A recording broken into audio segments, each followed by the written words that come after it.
Bienvenue dans cette troisième vidéo consacrée au domaine continental et à sa dynamique. Nous sommes toujours dans le chapitre 1, dans la caractérisation du domaine continental, et nous allons ici déterminer l'âge de la croûte continentale. On sait que la lithosphère océanique, globalement, ne dépasse pas, jusqu'à aujourd'hui en tout cas, on n'a pas retrouvé de lithosphère océanique au-delà de 170-180 millions d'années. Ce qu'on va retrouver au niveau de la marge passive de l'Afrique, ici, en Afrique de l'Ouest, ou à l'est de l'Amérique du Nord, qui représente ici ce qu'on appelle l'océan Atlantique central. On le retrouve aussi du côté du Pacifique Ouest. La question qui se pose ici, c'est qu'on voit que dans certains endroits de la Terre, des terres émergées, donc du domaine continental, dans ces zones colorées en bleu, qu'on peut appeler aussi des cratons, leur autre nom, on voit que l'âge peut aller au-delà de 2,5 milliards d'années. Donc cette croûte continentale est bien plus âgée que la croûte océanique. La question qui se pose, c'est comment a-t-on pu déterminer cet âge? Eh bien, on utilise un outil mathématique qui s'appelle la droite isochrone, que nous allons décrire maintenant. Alors, le principe, c'est que on sait, par exemple, pour utiliser cet article qui, bien sûr, n'est pas de la géologie, mais qui est en même temps de la décoration, on sait que certaines pierres sont radioactives. Et donc, ces pierres radioactives, elles émettent donc des rayonnements. Et on sait aussi que cette radioactivité, on l'a vu aussi, par exemple, au travers de mesures très connues comme le carbone 14, la radioactivité est un moyen de pouvoir dater des roches, dater des fossiles. Donc ici, la question est de savoir comment utiliser cette radioactivité pour déterminer l'âge des roches. Donc le principe qu'on va décrire maintenant, il est basé d'abord sur une chose qu'il faut bien connaître. D'abord, ce sont de bien être au courant de ce qui a été déjà vu en première et dans d'autres niveaux, et qui sera revu aussi en terminale au travers de la radioactivité et d'un certain nombre de lois mathématiques. C'est qu'un élément chimique est décrit par son symbole. Ici, par exemple, on va prendre l'exemple du cuivre, et puis son numéro atomique, c'est-à-dire le nombre de protons. Donc le cuivre a 29 protons et il s'écrit grand CU. Deuxième élément, le troisième élément qu'on peut trouver dans la description d'un élément chimique, c'est le nombre de nucléons, c'est-à-dire le nombre de protons et le nombre de neutrons. Donc ici, par exemple, pour ce cuivre, on va avoir 63 nucléons, ce qui fait par déduction 34 neutrons. Une fois qu'on a défini la manière de présenter un élément chimique, on va pouvoir montrer aussi que à l'intérieur des étoiles, où se créent tous ces noyaux atomiques, il est possible qu'un certain nombre de réactions se fassent avec addition d'un nombre de neutrons qui ne sera pas le même. On revoit ici par exemple un exemple pour le carbone. Le carbone a donc 6 protons, c'est ce qui le définit avec cette lettre C.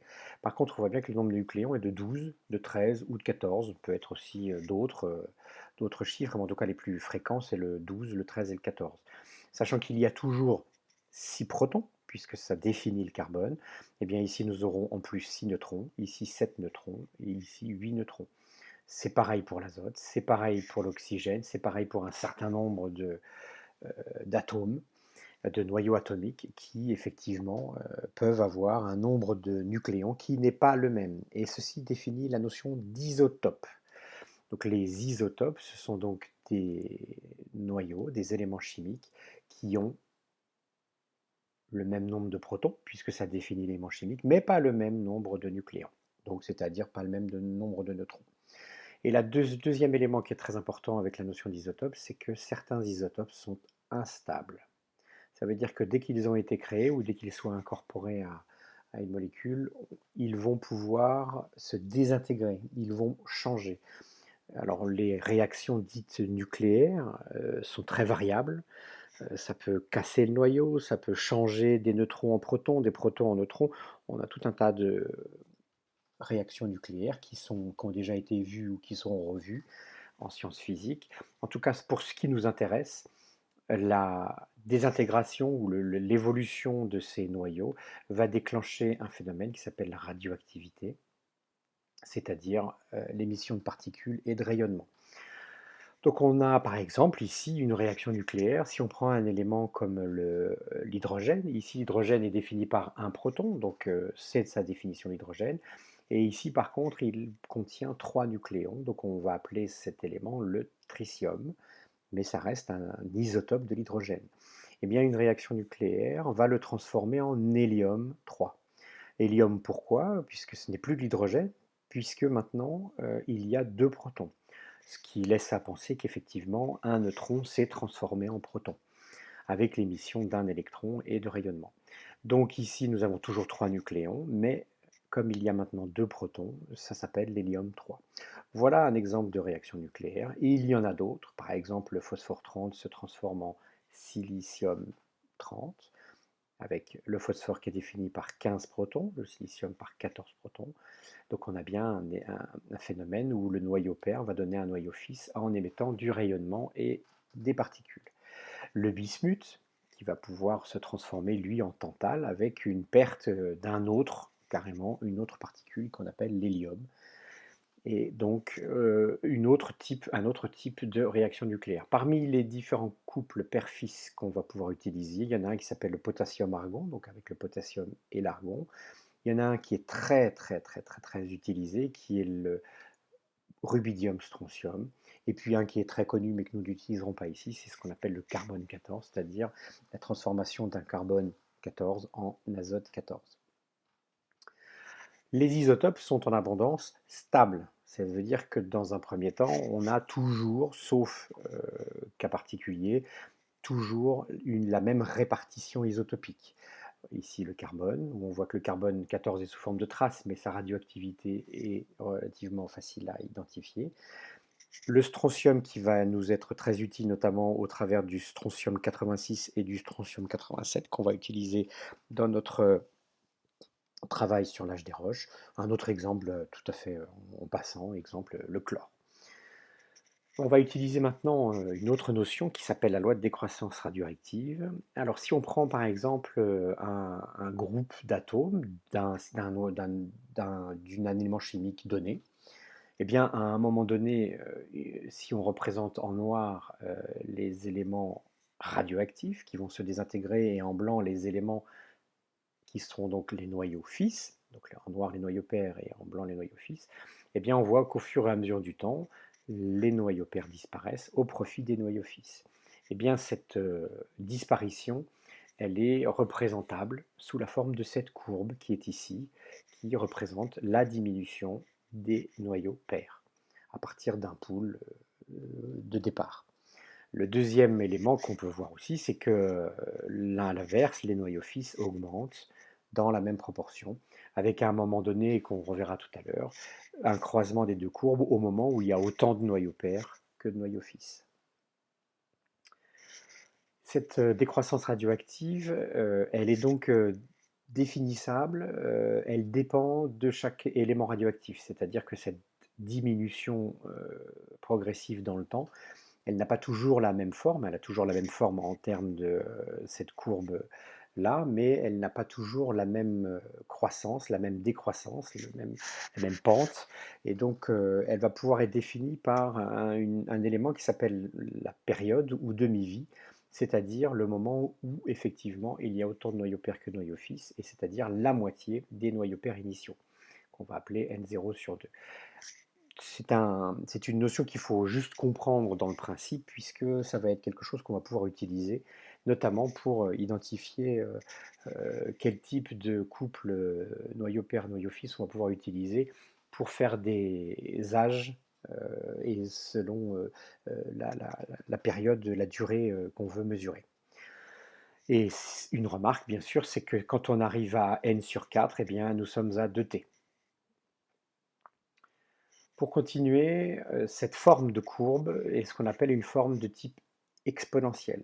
L'exponentielle, c'est une fonction au même type que la fonction d'une droite s'écrit y égale à x plus b, et bien ce type de courbe avec ce type de décroissance s'appelle une exponentielle. Alors c'est l'exponentielle est celle qui est décrite ici, c'est-à-dire la croissance des noyaux fixes, et l'inverse de l'exponentielle, c'est-à-dire e puissance moins x, est décrite par la décroissance des noyaux pairs. Voilà des exemples de chiffres de e puissance 1, donc f de 1 égale 2,72, f de 10 égale 22 026,47, etc. Donc voilà des exemples des chiffres que donne cette fonction exponentielle. Bien, à partir de ce moment-là, quelque chose qu'il faut admettre comme étant la loi de décroissance radioactive, eh bien, la loi de décroissance radioactive est une équation, est une fonction bien sûr, qui nous dit que le nombre de noyaux à un temps t, qui est écrit ici, est égal au nombre de noyaux à t0 fois e puissance moins lambda fois le t. Lambda s'appelle la constante radioactive, c'est le deuxième élément, la deuxième constante qui va caractériser aussi le type d'élément chimique qui se désintègre. Donc elle se décrit en année-1 ou A-1. Donc une formule qu'il ne faut bien sûr pas apprendre par cœur, mais qu'il faut comprendre, donc qui permet de déterminer en fonction du nombre de noyaux pairs initiaux, le nombre de noyaux pairs, toujours bien sûr, à un instant t. Voilà des exemples de points de repère de quelques géochronomètres, donc c'est on va dire des chronomètres, hein, donc des appareils de mesure de l'âge des roches. On connaissait le carbone 14 qui est utilisé, on voit bien que sa demi-vie étant de 5730 ans, on ne va pas pouvoir l'utiliser pour des âges très très importants. Mais par exemple, nous allons utiliser très souvent le couple rubidium-strontium qui lui a une demi-vie de 48,8 giga-années, donc milliards d'années, qui est quand même une mesure tout à fait raisonnable. Il y a d'autres, bien sûr, un autre qui est parfois utilisé, c'est le samarium néodyme, dont la période de la demi-vie est de 106 milliards d'années. Vous reconnaissez ici aussi des couples formés de l'uranium et du plomb et du thorium et du plomb, qui sont aussi des couples qui vont être utilisés pour confirmer ou pour croiser les résultats, puisque les principes de mesure de l'âge peuvent parfois entraîner des erreurs de mesure, comme toute mesure. Voilà donc des exemples avec le type d'âge mesuré. Donc on avait bien dit le carbone 14 est plutôt sur 10 000 à 50 000 ans, et puis le rubidium-strontium sur plusieurs centaines de millions d'années, au-delà de 100 millions d'années, ce qui va être très pratique quand on va étudier l'âge des roches. Pour commencer et bien comprendre ce qu'il se passe, eh bien, il faut imaginer qu'à un moment donné, au moment de la cristallisation, à T0, les minéraux vont enfermer un certain nombre d'atomes, de noyaux atomiques. J'ai représenté ici par exemple un noyau A, qui est plus important en proportion dans le minéral 1 que dans le minéral 2. A l'inverse, ce noyau B est moins important dans le minéral 1 que dans le minéral 2. Et puis ici, j'ai représenté, on imagine, un couple d'isotopes, C1 et C2, qui donc ont la même proportion et dans le minéral 1 et dans le minéral 2, mais bien sûr pas obligatoirement la même quantité.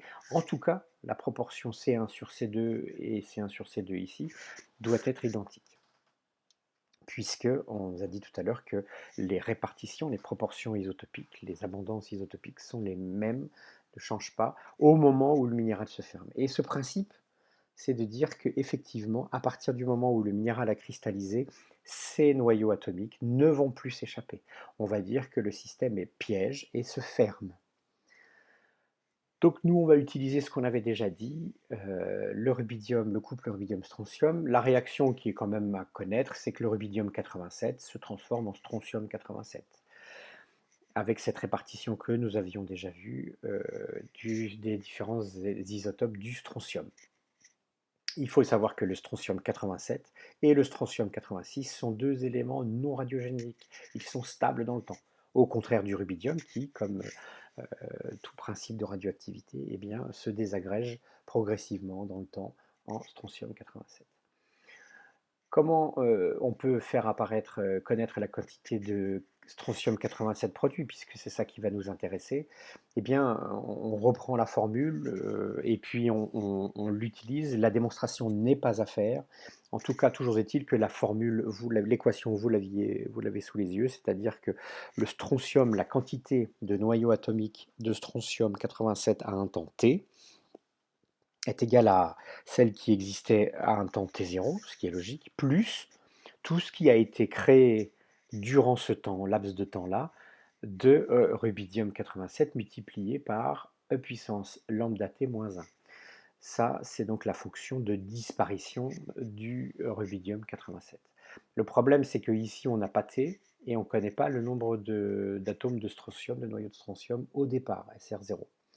Donc, les géologues ont beaucoup réfléchi et ont trouvé une astuce pour pouvoir échapper à ce problème, c'est notamment de prendre plusieurs roches et surtout de prendre généralement plusieurs minéraux d'une même roche.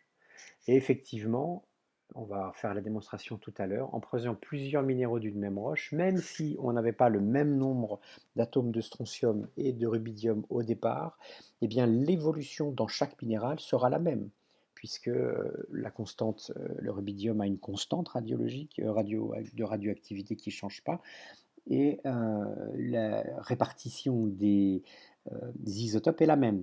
On va arriver donc à une forme de formule qui est celle-ci et qui n'est bien sûr pas à retenir, mais qui est à comprendre, c'est qu'on va utiliser le rapport strontium 87 sur strontium 86 et le rapport rubidium 87 sur strontium 86, le strontium 86 servant de base, et on va vous expliquer pourquoi. Si jamais à l'occasion vous avez un film de Monsieur Jean Koviac qui est vraiment très très bien fait là-dessus et dont j'ai tiré un certain nombre d'éléments, dont voici le premier.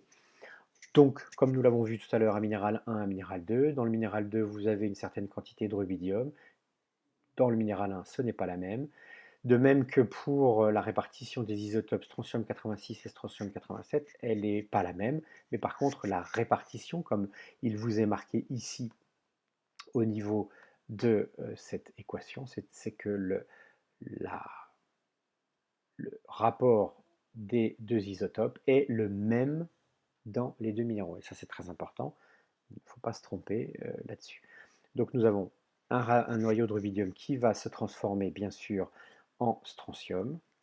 Donc il va se passer quelque chose à l'intérieur de chaque minéral, puisque nous avons défini que, et ça a été démontré, qu'à l'intérieur de chaque minéral, une fois les atomes piégés, ils ne sortiront pas. Tout va se passer en vase clos. Bien, à un temps t, eh bien, le rubidium a disparu, à la même vitesse dans le minéral 2 que dans le minéral 1, mais bien sûr pas dans les mêmes proportions, puisque de toute façon, il n'y avait pas le même nombre de noyaux de rubidium au départ. Et l'intégralité des atomes de rubidium, des noyaux de rubidium s'étant désintégrés, ont migré, sont devenus des noyaux de strontium 87, ici et ici pareil. Et pendant ce temps-là, le strontium 86 n'a pas évolué. Il est toujours le même, puisqu'il n'est pas radiogénique, il est stable et il est enfermé dans le minéral. Donc nous allons avoir une évolution des rapports strontium 87 sur strontium 86 et rubidium 87 et rubidium sur strontium 86. On prend 30 secondes, 10 secondes pour réfléchir, on pouvait stopper la vidéo pendant ce temps-là. Dans quel sens vont évoluer ces différents rapports? Eh bien, il est fort logique que la quantité de strontium 87 ayant augmenté, eh bien le rapport ici va augmenter. Par contre, la quantité de rubidium a diminué puisqu'il y a eu un transfert dû à la désintégration. Eh bien, il va diminuer ce rapport du rubidium 87 sur le strontium 86. Eh bien, sur une courbe, on va pouvoir le reporter en prenant une courbe dans laquelle en ordonnée, nous avons le rapport strontium 87 sur strontium 86 et en ordonnée, en abscisse, pardon, le rapport rubidium 87 sur strontium 86. On a dit au départ que la quantité de rubidium et de strontium 86 n'est pas la même selon les minéraux, ce qui explique qu'on se retrouve ici avec des rapports différents de rubidium sur strontium. Par contre, nous savons dès le départ que les isotopes étant relativement répartis de manière stable, le strontium 87 et le strontium 86, au départ, dans la première roche, ils étaient au même niveau. Arrive donc bien sûr l'évolution dans le temps. L'évolution dans le temps montre que d'une part, nous avons une formation de strontium 87, ce qui fait que le rapport strontium 87 sur strontium 86 va augmenter, c'est ce que nous avions vu tout à l'heure. Et dans le même temps, nous avons la diminution du nombre de noyaux de rubidium et donc une diminution du rapport rubidium 87 sur strontium 86. Eh bien, si on réfléchit, dans les proportions, il va se passer exactement le même phénomène et dans les mêmes proportions pour, par exemple, ces 6 minéraux d'une même roche, puisque au départ, ils avaient les mêmes répartitions d'isotopes. Eh bien, pour la quantité de rubidium qui était dans chaque minéral, on a cette évolution-là. Et on peut tracer, à partir de ce moment-là, une droite qu'on va appeler la droite isochrone. Cette droite isochrone, elle nous permet d'abord d'avoir effectivement le rapport initial SR87 sur SR86, mais il n'a pas grand intérêt. Mais cette droite isochrone, elle est en lien direct avec l'âge de la roche. Pourquoi? Parce qu'en fait, finalement, le coefficient directeur est lié directement à T. Encore une fois, nous n'allons pas refaire la démonstration, puisque A est égal à puissance, enfin exponentielle de moins lambda t moins 1. Vous avez de nouveau ici en bas représenté cette formule qui nous permet de dire que y égale b plus xa.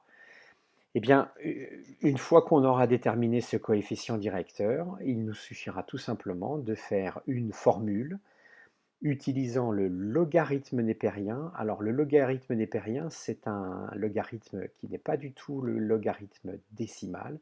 Attention à cette notion, le logarithme népérien, c'est aussi quelque chose qui sera vu normalement en terminale, qui est une fonction, qui est effectivement la fonction inverse de la fonction exponentielle. Toujours est-il que, une fois qu'on aura fait le logarithme népérien de cette formule, nous pourrons isoler t, qui est l'âge de la roche. Donc, t égale logarithme népérien de a plus 1 sur lambda. Cette formule, elle nous permet donc de calculer l'âge d'une roche. Et comme il est relativement facile de calculer une pente de droite, la pente de droite va être calculable en prenant deux éléments, par exemple ce minéral-là qui est bien sur la droite, bien représentatif de la droite, et ce minéral-là, ou ce minéral-là et ce minéral-là. On a déjà depuis des années, depuis plusieurs, peut-être même depuis le collège probablement, cette formule qui est que le coefficient directeur d'une droite, c'est delta y sur delta x. Donc voilà un exemple d'un tableau qui peut vous être donné à n'importe quel moment, avec un rappel de lambda, bien sûr, qui n'est pas à connaître par cœur. Par contre, de bien savoir que le x, donc les abscisses, c'est bien rubidium sur strontium, et que ici, en ordonnée, on a strontium sur strontium. Donc une fois qu'on a fait ça, on peut prendre y moins y sur x moins x, hein, en prenant par exemple l'échantillon RT3133 et l'échantillon RT3130. Si, bien sûr, au préalable, on a vérifié qu'il s'agissait bien d'une droite isochrone, méfiez-vous, on peut vous donner des chiffres qui ne représentent pas une droite. Il faut vraiment qu'à la fin, on retrouve une droite avec tous ces chiffres. On reprend un élément particulier, enfin des échantillons qui sont bien représentatifs de cette droite, et puis on peut calculer le coefficient directeur, puis passer par le log nipérien, et on obtient par exemple, pour ce granit de Saint-Sylvestre, un âge de 308 millions d'années. Exemple de représentation, voilà un autre qui s'appelle le granit d'Atis. Et la question qui vous est posée, c'est est-ce qu'il a été formé ou non lors de la dernière grande période de formation de granit en Europe, qui s'appelle l'Hercynien, l'orogène hercynienne, dont on a les restes très connus, puisque le reste, c'est le massif central, le massif armoricain et les Vosges sont trois massifs issus de l'orogène hercynienne, une chaîne ancienne. Donc on vous propose donc 4 minéraux, orthose, plagioclase, mica noir, mica blanc. On vous donne uniquement les comptages, eh bien, là, il s'agit de bien comprendre qu'on ne vous donne pas les rapports, on vous donne les comptages du rubidium 87, de strontium 86 et de strontium 87. Ce sera à vous, donc là on voit en nombre d'atomes. Il faut savoir qu'il est possible, grâce au spectromètre de masse, de pouvoir compter les atomes de chaque unité, de chaque élément chimique. Eh bien, on vous donne ces chiffres, il va bien falloir, bien sûr, repasser par les rapports. Le rapport rubidium sur strontium et strontium sur strontium. Donc une fois que vous aurez fait ces calculs, vous utiliserez la méthode qui a déjà été vue, c'est-à-dire T égale log népérien de A plus 1, le tout divisé par lambda, avec cette constante qui vous est encore une fois toujours rappelée. Et vous obtenez par exemple cette droite. On voit que c'est une droite isochrone. Cette droite-là a été faite avec un tableur. Utiliser un tableur, c'est quelque chose qui peut vous être demandé au bac, de pouvoir reproduire ça sous forme de tableur. Donc il faut bien savoir pouvoir reproduire. Normalement, utiliser la fonction nuage de points. Et vous pouvez aussi utiliser, pour calculer la pente, utiliser la fonction pente, qui vous permettra, à partir de tous vos éléments x et y, de pouvoir calculer une pente au plus juste de celle qui peut être, bon là ici nous avons un exemple très parfait où tous les points sont sur la ligne, mais parfois ils sont un petit peu éloignés. Donc l'avantage de l'utilisation de la fonction pente sur le tableur permet d'avoir une estimation la plus corrélée, la plus fortement à la droite qui correspond à vos données. Donc ici, nous avons une droite qui est bien isochrone, donc on va pouvoir utiliser la méthode. Et cette méthode, par tout simplement aussi à la main, hein, avec une petite calculette, montre que A égale 0,07. Pourquoi j'insiste sur cet exemple? C'est pour montrer que on voit que souvent la pente est à plusieurs chiffres après la virgule. Donc les chiffres significatifs sont plusieurs chiffres après la virgule, donc il faut se méfier. Des fois même on a 3 zéros après la virgule. Essayez de garder au minimum 4 à 6 chiffres significatifs, parce que si on arrondit par exemple ici à 0,08, on a très vite des très grosses variations, et comme souvent on parle d'erreur de mesure, là ici c'est plus une erreur de mesure, c'est une erreur de calcul qui peut apporter énormément de différences. Donc il faut se méfier. Donc ici on va voir que le temps de l'âge, en tout cas de ce granit, est de 555 environ, hein, bien sûr, millions d'années, qui ne correspond pas du tout à l'âge qui était proposé. Donc ce n'est pas un granit qui provient de la dernière orogénèse hercynienne. En fait, elle vient de l'orogénèse cadomienne, qui est un autre, l'orogénèse qui a précédé l'orogénèse hercynienne. Sachant qu'aujourd'hui, hein, pour info, nous sommes dans l'orogénèse alpine. Donc la construction de la montagne alpine. Bien, pour terminer, il est possible qu'on vous donne d'autres couples. Ici, c'est le samarium néodyme. Il ne faut pas s'affoler. Il y a toujours ce même chiffre, avec, on va utiliser dans le néodyme 143 et le néodyme 144, qui sont deux isotopes du néodyme, et on va utiliser bien sûr le samarium 147. Donc à partir de ça, il n'y a absolument strictement aucun changement. Vous reconnaissez l'équation qu'on a déjà vue avant. On vous donnera pareil les chiffres, les rapports, et on va pouvoir calculer, toujours en ne se trompant pas, hein, on est sur néodyme en ordonnée et en abscisse samarium néodyme, hein, c'est toujours ici le noyau radiogénique est toujours en abscisse. Voilà la pente et l'âge. Donc voilà un âge qui a été calculé pour un basalte trouvé sur le Chenaillet, un métagabbro pardon, trouvé sur le Chenaillet. En titre de culture générale, deux choses. La première, c'est qu'on voit qu'en termes d'âge, on a une très forte augmentation de la quantité de croûte océanique, de lithosphère océanique, continentale, pardon, euh, aux environs de 3 à 2 milliards d'années. Et puis après, avant il y en avait très peu, c'était le refroidissement de la Terre progressif. Et ici, on est dans, aujourd'hui, très peu de formation de croûte océanique, elle est en très forte évolution en permanence, mais néanmoins en termes de volume total, eh bien, ce qui est reproduit est détruit, et cetera, et donc il y a une stabilité du volume de croûte continentale. Exemple à titre, voilà, la forme de l'orogénèse cadomienne avec dedans les anciens morceaux de l'orogénèse qui dataient d'avant, de l'Archéen. Donc vous voyez qu'il y a eu une succession de périodes avec des continents resserrés, élargis, resserrés. On reverra ça plus tard dans le dernier cours. Pareil, ici c'est l'orogénèse varisque. Vous reconnaissez ici la chaîne varisque, la chaîne hercynienne. Et là, l'Inde que vous reconnaissez ici, et on est bien dans la préalable à l'orogénèse alpine, où l'Inde va remonter jusque l'Eurasie, mais tout ça c'est une autre histoire, on continue.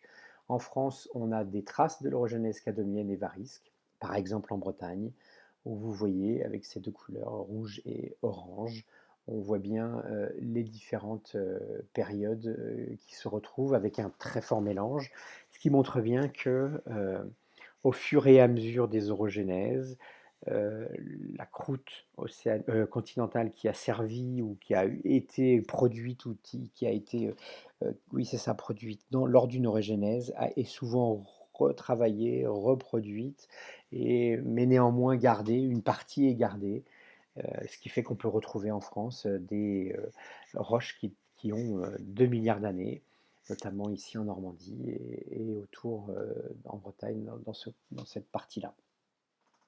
Voilà pour cette partie de la géochronologie avec quelques exercices qui vous sont proposés. Toujours pareil, on vous donnera toujours les chiffres finaux et puis à vous de vous entraîner. En général au bac, vous n'avez pas de calculette, donc on vous donnera les résultats, ou en tout cas une manière de pouvoir approximer les résultats, mais néanmoins le raisonnement est toujours le même, soit comparer des granites, soit essayer de déterminer un âge, soit par exemple ici de prendre des météorites avec des combres, qui sont donc les inclusions blanches, dans lesquelles on a pu faire des mesures de rubidium et de strontium. Et donc on va pouvoir à ce moment-là réfléchir sur cet âge, comparer par exemple l'âge avec l'âge de la Terre.